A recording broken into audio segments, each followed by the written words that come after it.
كانت رسالة العدو في النيل من قائدنا وحبيبنا وعزيزنا الشهيد أبي طالب، إذا كانت رسالته النيل من عزيمتنا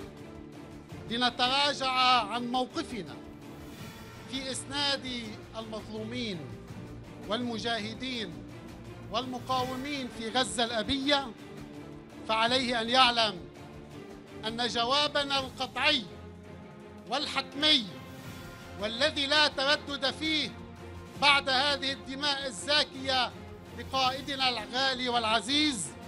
أن جوابنا بعد استشهاد أبو طالب سنزيد من عملياتنا شدة وبأسا وكما ونوعا،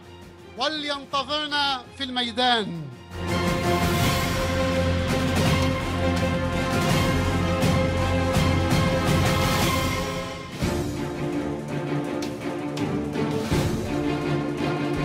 إذا كان العدو كما تعلن وسائل إعلامه في كل يوم، إذا كان يصرخ ويئن مما أصابه في شمال فلسطين، فليجهز نفسه للبكاء والعويل.